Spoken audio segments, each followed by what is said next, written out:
Oh no. Now everybody's excited about the Las Vegas Raiders. I totally got to get used to that, like the Las Vegas Chargers. I mean, Los Angeles Chargers, Los Angeles Rams. Oh God, their logo could die in a hole. And of course, that's technically it. I mean, at least the Oakland A's got their own field now. Too bad they won't use it for obvious, you know, health reasons. But of course, we got some free agency news, and this was over the past couple days of getting washed up players, players that haven't produced since probably their first to second year, or players that have yet to, do anything. Uh, Signings they did was we didn't get much details into Eli Apple, Jeff Heath, safety.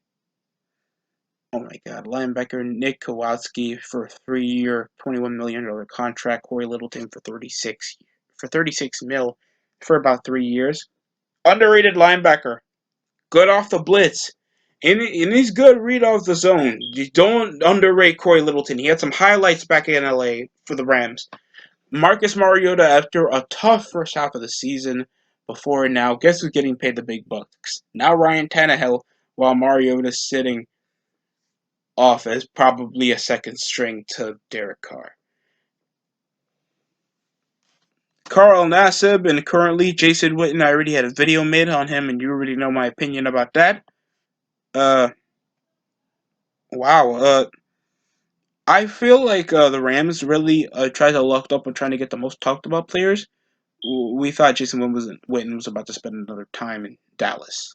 To be honest, at least one more year before retirement. We already haven't seen much production off Eli Apple since his trade to the Saints second half of the season of 2019, and he had yet to produce at least an interception until like week 13, 14.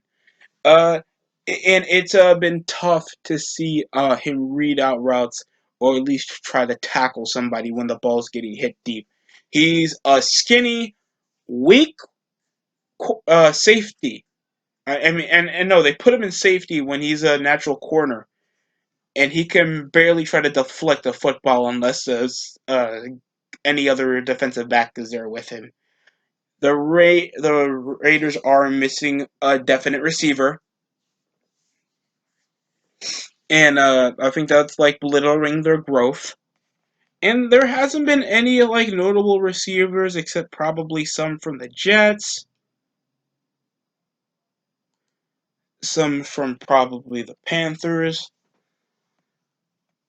It's already questionable enough if the Raiders could actually get anybody still with the amount of cap they have and over the production of getting their own stadium, the entire move to Las Vegas, the crap they given to their fans over the past half decade, not even touching a playoff game until 2016. And then the 2016 wild card game happened. It's just a I don't want to call it a hoopla moment. It's like a derf moment for the entire NFL season. And you know how bad a reputation has for you have a bad reputation for a season. That's only a season. Imagine a whole decade of mediocrity, and you come from your best season ever, and you had your star quarterback get injured latter half of the season.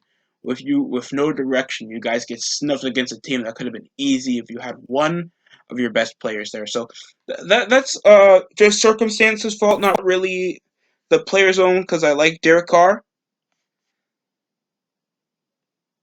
I think the only available receiver that we had currently was the veteran receiver Emmanuel Sanders, that shockingly and sadly got picked up by the New Orleans Saints. That should have been a steal, but they are missing out on number two talent to assist in veteran leadership in the receiving corps. They already lost Mark Ingram to the Ravens last season, and guess how much of a rushing team they made up to be going already 1,000 yards in the middle of the season, and now here they are making up some signings that is going to be scary as hell to watch.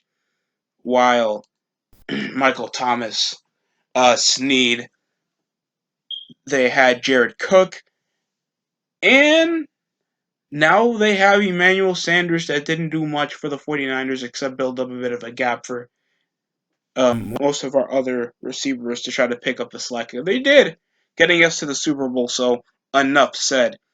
Getting a guy like Emmanuel Sanders, especially with a quarterback that knows how to sling it like Drew Brees, is going to be a hell of a night for any type of receiver, especially a veteran one. Oh God, in Jesus Christ, I don't know what was the thought of getting Eli Apple to mix with a West Coast team when he only had one good season. He's a one-trick pony. He's a really bad one-trick pony. And I'm not saying this because I watch the Giants play football. It's just he barely produces, while Malcolm Jenkins is just getting some mossed, no assist off the double team. He's just doing nothing, while Eli Apple is just like thinking like every play is a freaking Hail Mary. And it's just tough. Raiders get no type of second string quarterback. They only picked up one lineman over the free agency market so far.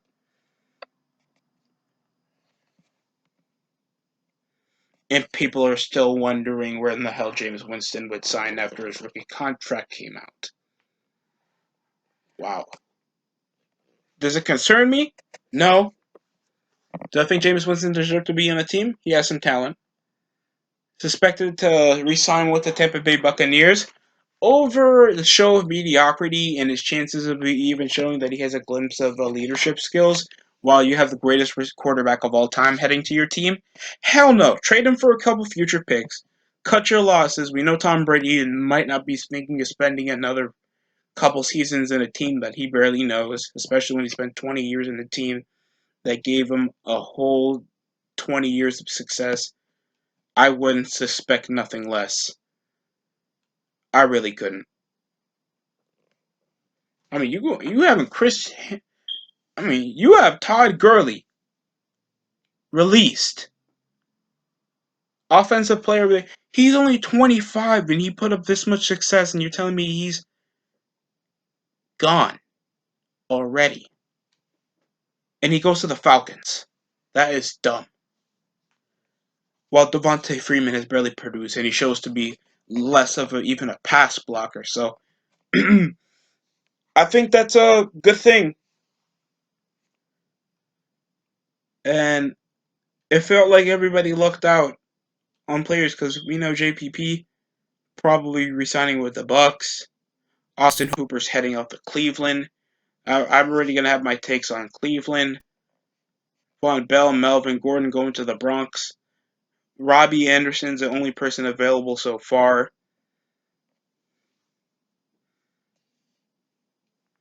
I think it's good to stack up on defense, so probably hit up on Everson Griffin if possible.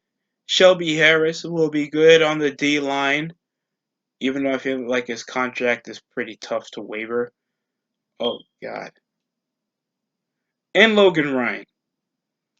Try to get enough names as possible, because I think that was the thing with the Raiders team. Even though I feel like there's some great hands on the Raiders, uh, I think they were missing out on big names and especially skill players. Because the only person that we know is Josh Jacobs.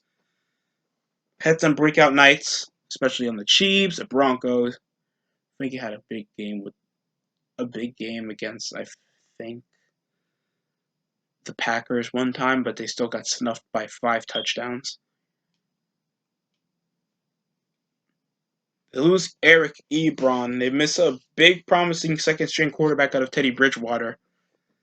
Desmond Trufant is now a Lion. And all there is Ronell Darby that hasn't produced that much since his time in Denver. Or I think that was Bradley Roby. I think they were both on the Broncos team back then. Carlos Hyde, that's still available. He's a veteran second string that anybody would need.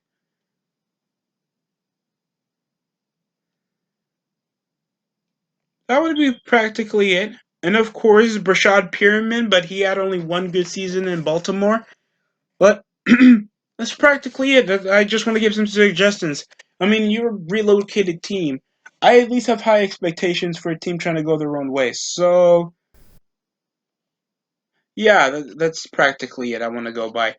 Any more news coming by, I'll make sure everybody will know. A lot more news is coming. Hope you like and subscribe and try to get more intel as possible. I'll be able to comment to anybody if anybody's willing to comment. I would love to talk to somebody because I'm willing to hear everybody's opinion. That's it coming from the DST show, and I hope you guys like or dislike the video. I'm always I'm always here to just make sure I have enough input and enough, feedback to make sure I have ways to improve my channel. Just give your opinion in the comments below. Thank you for watching.